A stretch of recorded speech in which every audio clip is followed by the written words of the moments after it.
Hello everyone. So welcome to lecture number 8 of physics, and today we are going to discuss about topic number 1.12, that is dipole in a uniform external field.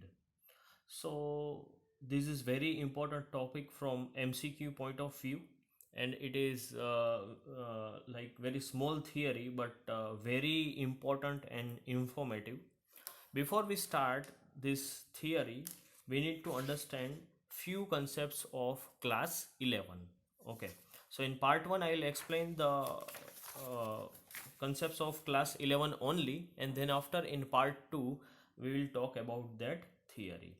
So this class 11 concept, equilibrium. So we know that when a system is said to be in mechanical equilibrium, that means that system is having translation equilibrium as well as the rotational equilibrium. But right now right now we are going to understand what is translation equilibrium. Okay, so you consider that there is a block, okay, and there are two different kind of forces are applied over here. Let us say it is F1 and F2, and you can see that they are acting parallel to each other. So what will happen to this block? So you can understand that yes, this block is going to move with certain velocity, right?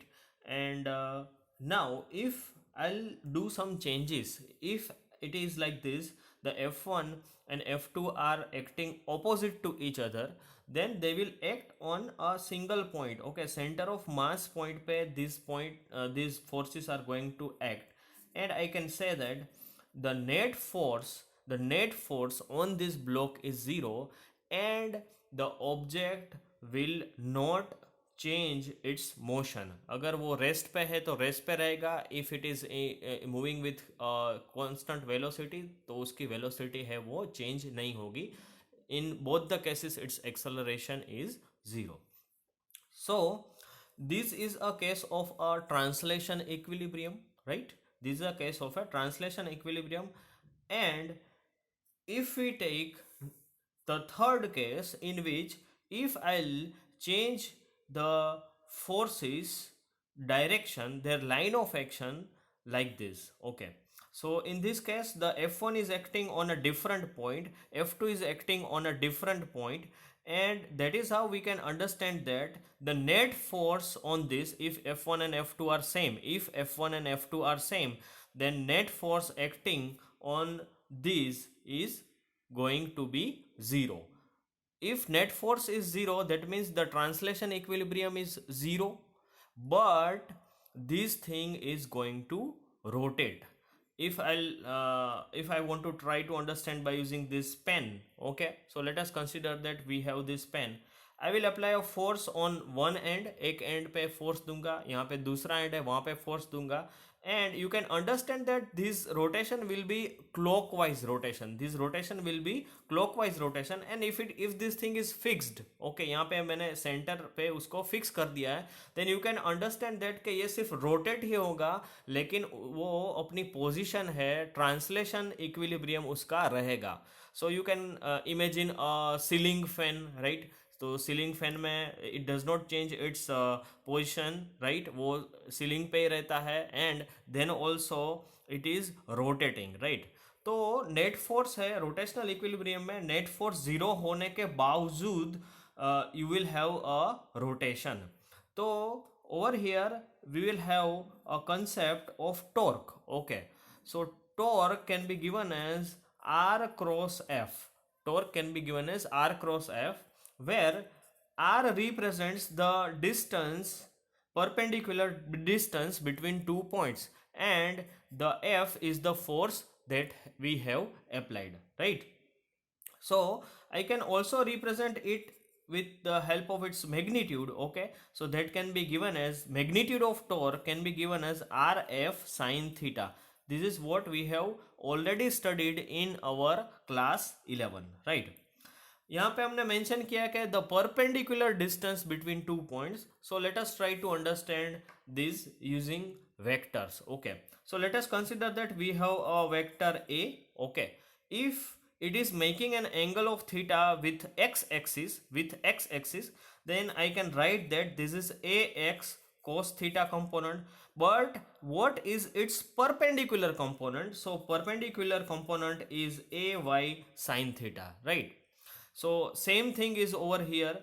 यहाँ पे अगर मैं ऐसा मान लूँ कि this is the thing which is going to rotate, ये जो पिंक वाला है वो सब you just consider that it is a uniform force, okay. और वो फोर्स है वो यहाँ पे दोनों एंड्स पे लग रहा है. So over here this will have downward force, this will have upward force, and you can understand that it is going to rotate in anti-clockwise direction. Okay, so what I have to do, I have to take perpendicular distance with what? With force. So this is the direction of force, right? And if I will take its perpendicular distance, then it is going to be like this. Okay, तो ये जो distance है वो होगा r sin theta. This is r sin theta, and that is how we have r sin theta over here. Okay, so this is the fundamental which is required. आपने magnitude तो find out कर लिया, लेकिन how about the direction? तो direction के लिए हमारे पास था right hand rule. Okay, so if we consider this r cross f, तो आपको क्या करना है, r टू f में you have to curl your finger. Okay, r to f में आपको फिंगर को कर्ल करना है, and the direction of thumb represents the direction of the torque. So if we consider this figure, okay, F1 force is there, F2 force is there. Can you just tell me in which direction this pen is going to rotate? तो आप देखो ये मैंने F1 apply किया, यहाँ पे F2 apply किया, and you will say that it is a clockwise direction. अभी I have to curl my finger in anti-clockwise direction, so I have to put it like this, and my thumb is going to represent downward direction. It is going into this plane of the paper. Okay, so that is the direction of the torque. If I consider this figure, okay, then in this case the r represents this direction, force है वो ऊपर जा रहा है, so I have to curl my finger like this, and in this case the torque is upward, that is coming out from the plane of the paper.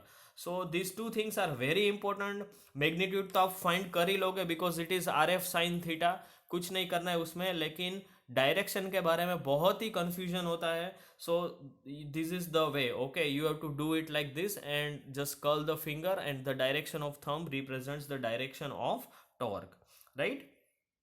Okay, so now please check part number 2, in which the theory dipole in a uniform external field has been explained. Thank you.